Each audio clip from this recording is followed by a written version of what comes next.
Since last night's declaration of martial law, soldiers are moving in to secure key areas. This resolution is a total rewrite of the War Powers Clause of the United States Constitution. Let's be clear about that. It is essentially a declaration of international martial law, a sweeping transfer of military power to the president that will allow him or her to send U.S. troops almost anywhere in the world. Yeah, we're back live now. You can see the police officers here lining Howard Street right at the intersection with Camden. That is Baltimore City police officers, along with officers who have been brought in from Montgomery County to support. And with the weather event, we can't just fly helicopters in. We can't get to people right now until the weather subsides because we can't put our own resources in danger. As you can see, this is a Walmart disaster response team. Many people, it's got to be dozens of people in the back of that thing. They take them to a nearby Walmart, and then the Walmart is where I guess metro buses or school buses will take them to the shelter. The question is, what shelter are they taking them to? Wow. As much amongst the people, racism. Yo, what's going on, man? This is RapAboutTV, man. We here with another episode of KB Barbershop. Today we have a special episode, more like a PSA. We have the founder of Aftermath Disaster Preparedness with us today, Michael Speaks. How you doing? Hey, thanks for having me. Yes. So real quickly before we jump into it, just let everybody know, in the shop and in the camera, what is Aftermath and who is Michael Speaks? Like, what is? Well, I would say thanks again for allowing me to come in and express to you about Aftermath Disaster Preparedness. I'm the co-founder along with Michelle Diggs. We started roughly about 2000, 2005 or so. Aftermath is a company that trains in preparedness when it comes to disasters and getting us ready. A lot of us are aware that emergency responders are not readily able to get to us in the event of a disaster. In that case, people in the community needs to be prepared until that time happens. Right. So that's what we're concerned about. Okay. So what was the passion come from? Where did that passion come from? What made you jump into that and say, you know what, I want to tell our community about disasters and how to prepare for it? So where did that come from, that spark, that idea? Yeah, that spark. Back in 2005, some of you may remember the Hurricane Katrina coming across the Atlantic to the Gulf of Mexico, and that hurricane built up to a level 5. It lasted for 9 days. I'm pretty sure the world was, as well as myself, was really not traumatized, but the amount of damage, the amount of loss of life that came from Hurricane Katrina was the spark that had me and Michelle wanted to begin this company. Right. Okay, so you travel and you talk to different communities and this, that, and the third. What is the reception like? So when you're going out and you're having classes in the audience, what is that reception like when you? In my travels, I'm finding out that we are not prepared. Right. We are more of a community that's we are not proactive. And in the event of Aftermath, we want to come to the community and help them prepare ahead of time, such that when a disaster does happen, you are able to respond more correctly. You're able to respond because you have the tools that you need to survive for yourself and for your family. Or in the event you have to evacuate, we help you set up a system that allows you to pick out directions and keep informed of what you need to look for when it comes to evacuations. Right. Okay, so let me ask, I guess, is anybody, do you consider, KB, do you consider yourself prepared or ready for national disaster was to hit? Absolutely not ready, because I remember us having a little shake a couple years back. The earthquake. Yeah. The earthquake, right. I mean, everybody's phone was out, everybody didn't know what to do. People just running around just trying to figure out what's happening. Right. And that was just scary in itself, you know what I'm saying? So I know we ain't prepared for nothing to happen over here. Man, right. So what would we, in the cases of an earthquake, for example? I mean, one of the things that the brother just mentioned about the phones, communication going down. Yeah. And when it comes to preparedness, we again, in our training, we set up a program that allows the family to look at whether they need to be prepared in the event that communication is going down. We do suggest in general that people have a landline, but we rely on high technology nowadays and Wi-Fi. So imagine what he just said, the earthquake in the DMV area, it shut down the Wi-Fi because so many people were trying to make phone calls, you know, to their significant others, to their family, make sure they were all right. So again, we talk about communication. What do we need and different ways of communication once the phone line goes down? So what would be the thing to do when the phone lines go down? So what are you doing to communicate with people? Well, in that way, again, I said we have landlines. That's one thing. Once the cell phones go down, if you are able to call outside of town, that's one way of communication, because when the event happens in such a way that it affects that particular area. We teach you to be mindful of looking outside the area of communication through telephone or through internet services that does not affect the immediate area. So, okay, so if my cell phone do go down, do I need to have a backup walkie-talkie or That's definitely. I didn't want to give you all the goodies, but I didn't want to give you all the goodies. Right, but right. that's just something to keep in mind. Right. Okay.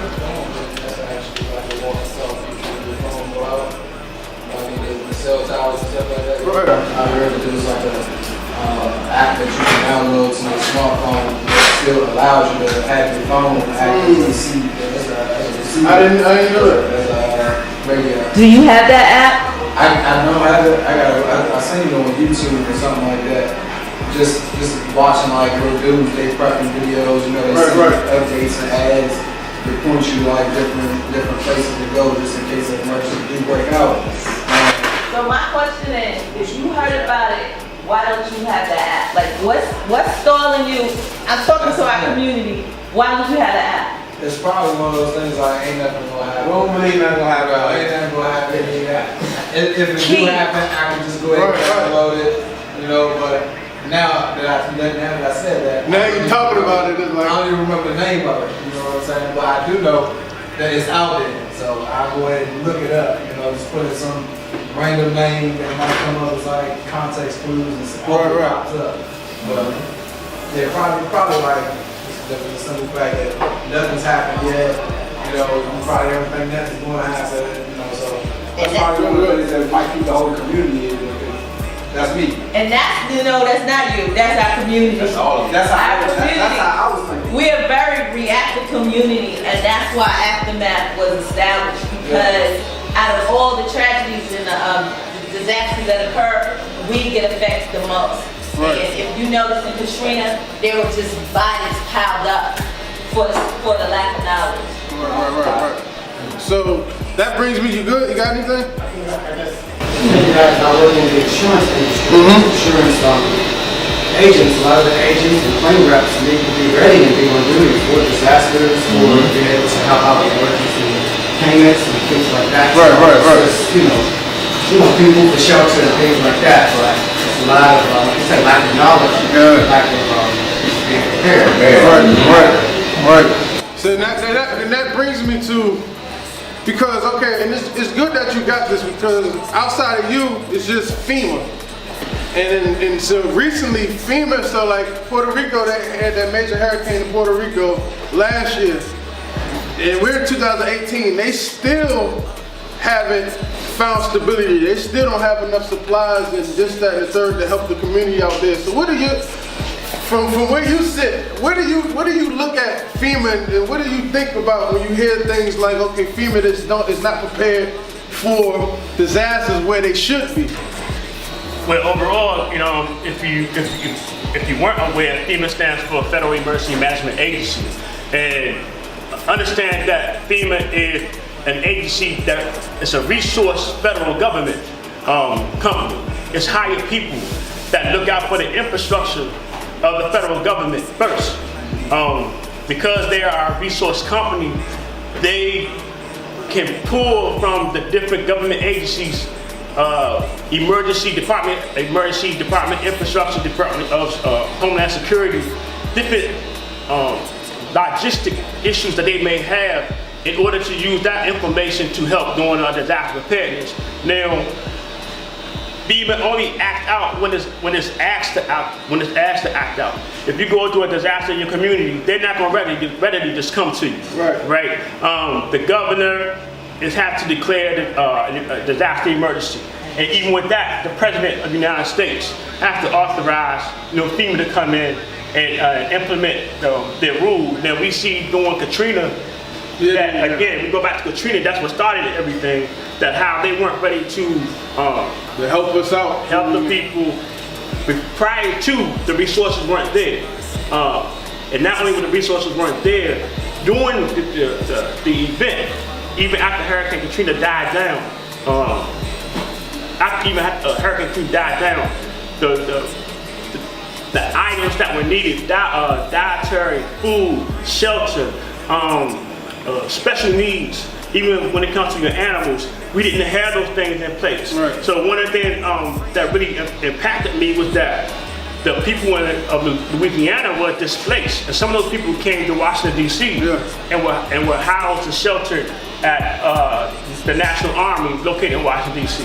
And I remember Red Cross coming on the television asking for volunteers to come out. And my wife and I went there wanting to volunteer, and we would actually turn away at the door, not knowing that there was specific procedures. So you call for help on TV, but yet you're telling me that I have to do specific training, I have to do certain things in order to come in and help people that I feel the need to.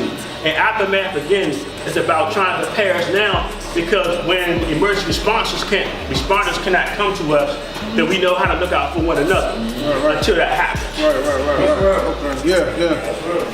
Right. Okay, so before we move on, real quick, what are some of the other components that that Aftermath offer? I know you do food. I heard you do an at-home assessment. So what are the other components? Aftermath disaster preparedness. We also provide disaster assessments, and what that is that we come to your community, to your house, to your building, and we do mitigation of what we see and how to properly prepare your home and your building to survive, to prolong the standing of the materials when it comes to disaster.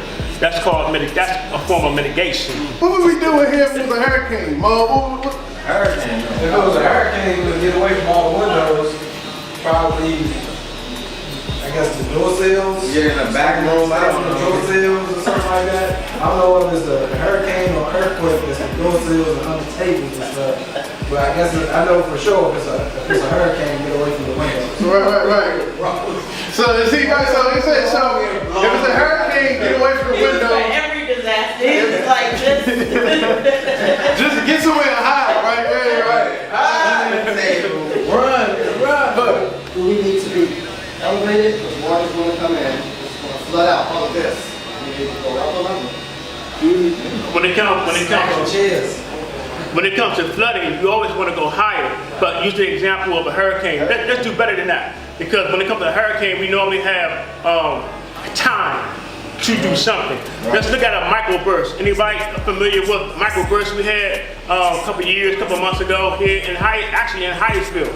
And the microburst. Yeah, what's the microburst? What was that? The microburst, it was a severe, very quickly moving severe thunderstorm.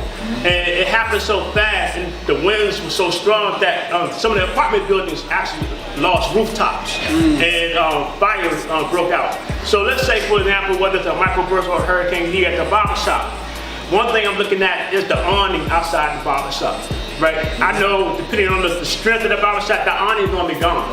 And the second thing is, because there's so much windows in this barbershop, can we protect the windows? Can we cover the windows, whether with metal shelters or with plywood? That's one thing you want to maybe have at the shop. Keep them here. We can go ahead and nail them down. I did notice that there was a fire extinguisher right by the door as I came in, which is great. I don't know how many of y'all have. Hopefully more than one. So do you want to leave it by the door though? Say, because it's an event, you want to, I guess, stay away from that window. You don't want to try to snatch it and try to go like. You want to have a fire extinguisher just readily available. Okay. Like I said, preferably one. But again, when it comes to protection, hurricane or microburst, we want to get away from those windows. I don't know the layout of the barbershop itself, right? But off the top of my head, I'm thinking let's get you the back. If you know, okay, that's one thing. Get you the back and get you an inner room with no windows. Preferably definitely no windows, and stay low. But however, as the brother just said about water, hurricanes often brings water, flooding. With that in mind, we want to move to a higher location. You know, whether it's inside the building or again, you may have to evacuate. And that's just from sitting here from the barbershop, not having to look around. You know, I did look outside. I see trees that are set in like 3 feet. They're like about 3 feet high. Plant bases, and what I know about when it comes to landscaping, they use that as a form of security. That's one thing, because no cars are going to come up here and get through that. So that protects the investment. And just imagine if you have items like that around your home. A lot of us think about lawns, we have shrubs, we have trees.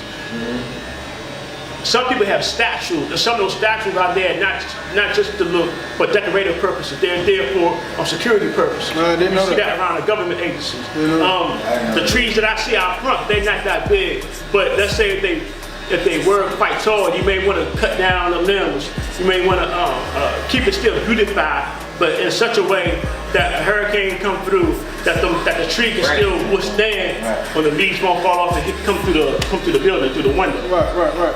Okay, cool. All right. Question. So now going to, that was called, so what is that called? That was mitigation, right? Disaster assessment.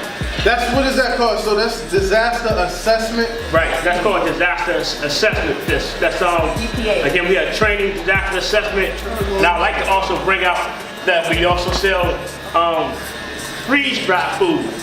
And where that comes from is, again, during a disaster, a lot of us are moving out at the last minute. We're running to the stores at the last minute. And if you're one of those people who can't get 3 days worth of items for you and your family, what you have in your items, that's non-perishable. So to help us be prepared, we also practice with the sale of freeze-dried food, vegetables, fruits. And what freeze-dried food is food that has been dehydrated, but yet it still contains the vitamins and the minerals. All you have to do is add water to the food, and then you have a healthy snack. That's one. And lastly, we also sell disaster supplies as far as kits, go bags. If you have to evacuate from the mart, you want to have a go bag that's already filled with the items that you need to last you for 24 hours, to last you for 3 days. You want to have your go bags by your door, in your bedroom, or just leave them in your car as a form of emergency. Okay, cool. Man, great. I asked so many questions. I'm learning so much. Just give the people your website where they can find you, get more information on Aftermath. Right. Let them know. Aftermath Disaster Preparedness. Telephone number is 240-391-3940. Again, that's 240-391-3940. And we're also on the internet at www.aftermathllc.com. Hey man, when we get back, I'm gonna just jump into some more around the world topics, man. It's Rap About TV. Wow. Greetings. My name is Michael Speaks Muhammad, CEO and co-founder of Aftermath Disaster Preparedness. Our company was created to bring the individual man or woman, family, and community into awareness of how to prepare for disasters. We are aware that government officials may be overburdened to come to our aid. So that leaves us to count on ourselves and each other for security and survival for disaster preparedness. Our company will teach you how to become informed, how to prepare first aid kits, as well as survival food and supplies, so that you can count on yourself, self-reliance, your family, and save your community until help can come to you. It's not about if it will happen, but when it will happen. We're not here to scare you, but we're here to prepare you, teaching you not to become disaster victims, but to become disaster survivors. Thank you, and God bless.